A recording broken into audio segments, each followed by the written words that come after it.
दोस्तों, web series scam 1992 ने 90 के दशक के सबसे बड़े शेयर मार्केट घोटाले को सबके सामने ला दिया।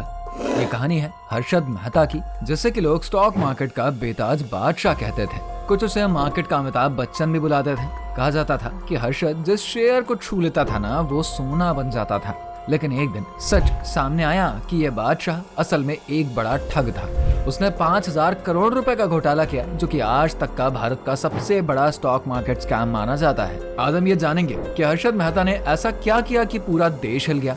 29 जुलाई साल 1954 को गुजरात के पनेली मोती में एक छोटे व्यापारी परिवार में एक लड़के का जन्म हुआ और वो थे हर्षद मेहता।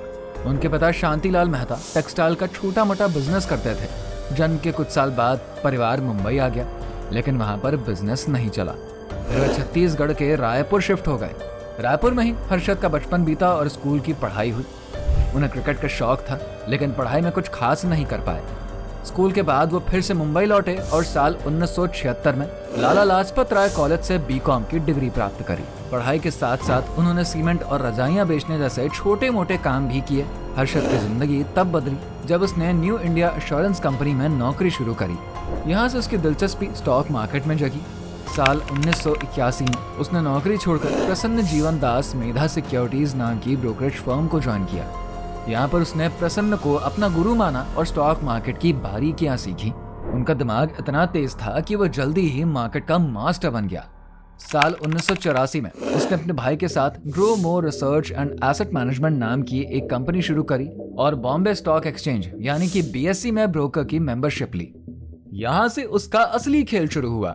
साल 1984 से 1990 तक सिर्फ 6 साल में हर्षद की कंपनी स्टॉक मार्केट की टॉप कंपनियों में शामिल हो गई।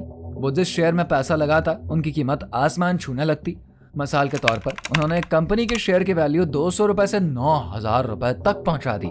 हर अखबार और मैगजीन में उनकी तारीफ छपती थी। उनके पास 1550 स्क्वायर फीट का सी फेसिंग घर और महंगी गाड़ियां थी। बड़े बड़े लोग उनसे मिलने को तरसते थे। लोग उन्हें स्टॉक मार्केट का जादूगर मानते थे, लेकिन किसी को नहीं पता था कि यह जादू असल में एक बहुत बड़ा फ्रॉड है। हर्षद का घोटाला बैंकिंग सिस्टम की खामियों पर टिका था। उन्होंने रेडी फॉरवर्ड डील का गलत इस्तेमाल किया। सरकार अपने खर्चों के लिए गवर्नमेंट सिक्योरिटीज जैसे कि ट्रेजरी बिल्स और बॉन्ड्स जारी करती थी। बैंक इन्हें खरीदते हैं और जरूरत पड़ने पर एक दूसरे से लोन लेने के लिए इसका इस्तेमाल करते हैं। इस प्रोसेस में ब्रोकर लोन देने और लेने वाले बैंकों को जोड़ते हैं और कमीशन कमाता है। हर्षद भी ऐसा ही ब्रोकर था, लेकिन उन्होंने इस सिस्टम को तोड़ मरोड़ दिया। वो बैंकों से लोन का पैसा लेता और उसे स्टॉक मार्केट में लगा देता। इससे शेयर की कीमतें बढ़ती और हर्षद को मुनाफा होता था। हर्षद ने अपने खेल को और भी बड़ा किया। जब उसे और पैसे की जरूरत पड़ी ना, तो उसने नकली बैंक रसीदें बनवाना शुरू कर दिया। ये रसीदें सिक्योरिटीज के बदले लोन लेने के लिए होती थी। वो एक बैंक से नकली रसीद के जरिए पैसा लेता और उसे स्टॉक मार्केट में लगा देता। जब लोन देने वाला बैंक पैसे मांगता, तब वो नए बैंक से पैसा लेकर पुराने का कर्ज चुकाता। इस तरीके से उसके पास हर वक्त करोड़ों रुपए घूमते रहते थे। इस पैसे से वो शेयर्स की कीमतों में हेरफेर करता और मुनाफा कमाता। ये सिलसिला सालों तक चलता रहा। साल 1992 में देश में मंदी आई और स्टॉक मार्केट गिरने लगा। हर्षद को भारी नुकसान हुआ और वो बैंकों का पैसा नहीं लौटा पाया।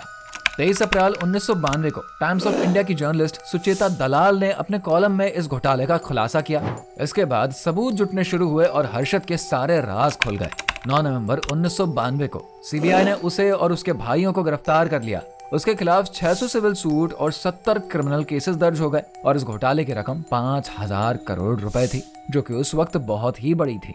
हर्षद के घोटाले ने स्टॉक मार्केट को हिला कर रख दिया। कई लोगों का करोड़ों का नुकसान हो गया और कुछ ने तो इस सदमे में सुसाइड तक कर लिया, जिसमें कि विजया बैंक के चेयरमैन भी शामिल थे। मार्केट का भरोसा टूट गया। हर्षद को थाने में जेल में रखा गया। वहां पर 31 दिसंबर 2001 को सीने में दर्द की शिकायत के बाद उसकी मौत हो गई। उस वक्त वो सिर्फ 47 साल का था।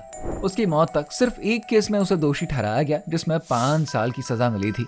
दोस्तों, हर्षद मेहता की कहानी आज भी स्टॉक मार्केट का सबसे बड़ा सबक है। कैसे वो एक नॉर्मल लड़के से स्टॉक मार्केट का सितारा बन गया, लेकिन लालच और चालाकी ने उसे सबसे बड़ा ठग बना दिया। हर्षद की चमक कुछ वक्त की थी, लेकिन उसका डाउनफॉल हमेशा के लिए इतिहास में दर्ज हो गया। दोस्तों, आपका क्या मानना है हमें कमेंट सेक्शन में जरूर बताइए और भी ऐसे ही शानदार वीडियोस के लिए हमारे चैनल को सब्सक्राइब करना बिल्कुल ना भूलें।